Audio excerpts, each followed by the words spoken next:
It's unusual for a 25-year-old in finance to be working in a hedge fund. It's extremely unusual for that 25-year-old to be running that hedge fund, and it's damn near unfathomable for that hedge fund to have an AUM of over $40 billion. Leopold Aschenbrenner was that 1 in a million guy. We say was because over the previous few weeks, his hedge fund has had a massive decline. Find out why on the coffee run.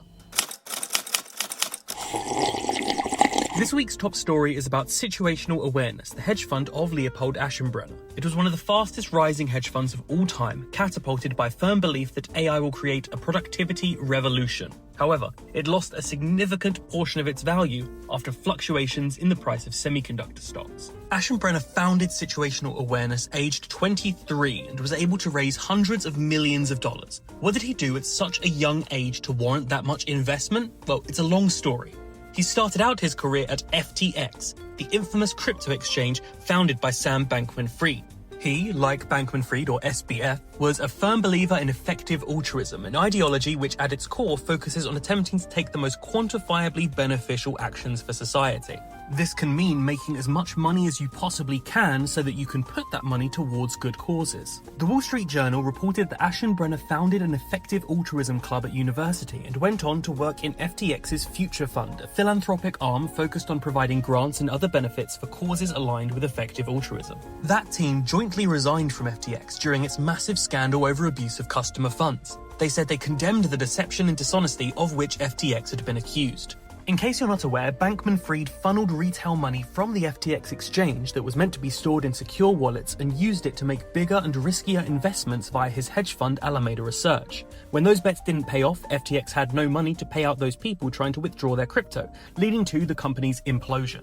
Being associated with FTX could have been a black mark on his career, and indeed he doesn't include it on his LinkedIn, but SBF did have a propensity for making excellent long calls. Through his hedge fund, Alameda Research, he bought an early stake in Anthropic, the developer of Claude. He also had a 5% stake in AnySphere, creator of agentic coding tool Cursor, which was sold during FTX's liquidation for $200,000. Cursor was later sold to SpaceX for $60 billion. Aschenbrenner's steps after FTX are much more well known. He joined OpenAI in 2023 working on super alignment, which is essentially the team trying to make sure that these AI bots don't turn into Skynet. The Wall Street Journal reported that Aschenbrenner was fired for leaking information to a person close to Anthropic, OpenAI's biggest rival, although this is disputed. While he was working at OpenAI, he began writing a 165-page essay titled Situational Awareness, in which he said just a few hundred people were truly aware of how powerful AI would become in the coming years.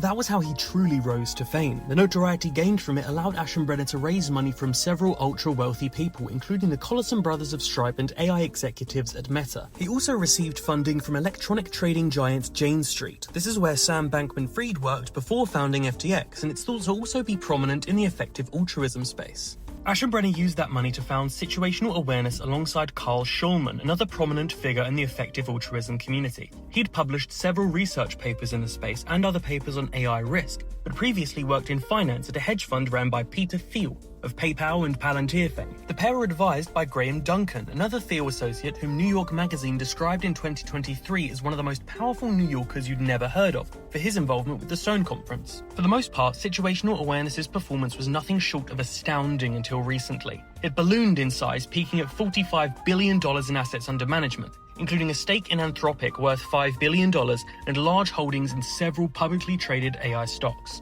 Then July hit. Many of those semiconductor stocks plummeted in value, leading to Situational Awareness losing more than 60% of its value. The crisis was occurring as Aschenbrenner hosted his wedding, which was attended by the likes of Rob Granieri, co-founder of Jane Street. The reason it collapsed so badly seems to be the same reason that it grew so fast. Aschenbrenner leveraged the fund at 3 to 4x, meaning that he borrowed $3 to $4 for every dollar of money brought in via investors, which is a lot of leverage. Word of this had reached rival traders who expected Aschenbrenner to begin selling some of his positions to meet margin calls. They began shorting those stocks, which made the situation even more untenable for Aschenbrenner. At this point, Situational Awareness was in serious trouble. Aschenbrenner spent several hours with the Collison brothers to find a way to offload enough of its assets to bring it back to safety. The beneficiaries of this were the major multi-strategy hedge funds who'd begun circling Aschenbrenner like vultures. Ken Griffin's Citadel appears to have been the main beneficiary of Aschenbrenner's stocks, which were sold at a steep discount because of the situation. Izzy Englander's Millennium was also thought to have been interested in the stock. Aschenbrenner's story bears some similarities to that of his former boss Sam Bankman-Fried, albeit replacing criminality with simple foolhardiness. Both men took significantly more risk than the average investor would make, seemingly so convinced by their own beliefs that their strategy could not fail.